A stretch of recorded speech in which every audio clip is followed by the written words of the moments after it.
안녕하세요. 핵보상TV의 호재입니다. 오늘은 청약 전 질병이 보험 가입 이후에도 보상될 수 있는지에 대해 알려드리려고 영상을 준비해봤습니다.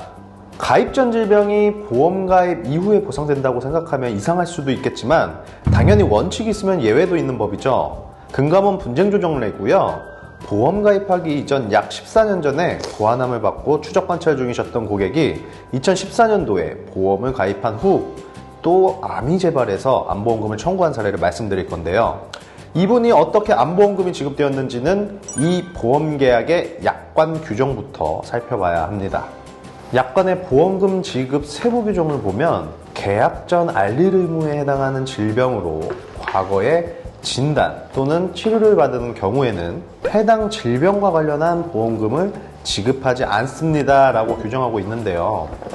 이 규정은 과거 질병에 대해 진단받고 치료받은 경우 보상하지 않지만 반대로 과거 질병이라도 모든 경우에 다 보상하지 않는 게 아니라 보험 가입할 때 계약 전 알릴 의무, 즉 5년 이내 암으로 진단받은 적 있느냐, 투약 31분 이상 한 적 있느냐, 입원 수술한 적이 있느냐 이런 질문을 받으실 텐데 여기에 해당하는 질병이 아니라면 보상이 가능하다는 의미를 담고 있습니다. 그런데 사례에서 재발한 암으로 보험금을 청구한 피보험자도 계약 전 알릴 의무 사항은 아니었고 과거 암 진단을 받은 시점부터 10여 년 넘게 추적 관찰을 하고 있었다고 했죠. 저는 위 규정만 보면 당연히 보험금이 나가야 하는 거 아니야? 라고 말하겠지만 보험사의 입장은 다릅니다. 위 규정이 있다고 하더라도 피보험자가 보험 가입 전에 이미 암 진단을 받았고 이때 진단받은 암이 완치되지 않았으니 암이 잠재된 상태에서 재발한 것이라 보험기간 중 진단 확정된 암으로 볼 수 없다고 합니다. 물론 보험사는 이렇게 생각할 수도 있지만 이 피보험자가 가입하고 있는 보험약관에는요, 내 생애 최초로 진단 확정된 암에 대하여만 보험금을 지급해야 한다던가 재발암의 경우에는 보상하지 않는다라는 규정은 없었고요. 단순하게 보험기간 중 암으로 진단 확정되면 보상하겠다는 규정만 있기 때문에 보험 소비자에게 유리한 해석을 해서 보상이 될 수 있었던 것이죠. 지금까지 말씀드린 사례와 비슷한 사례는 수도 없이 많습니다. 이런 경우도 비슷한데요.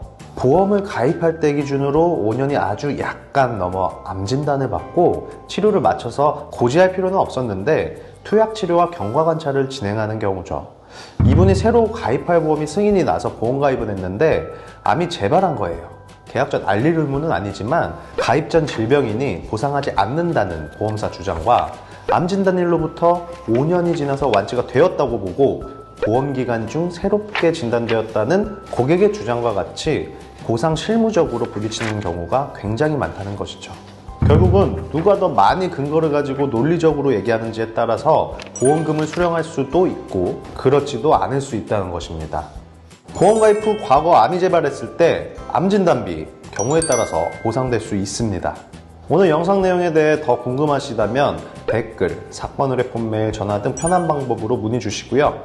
구독과 좋아요는 저희 핵보상TV에 큰 힘이 됩니다.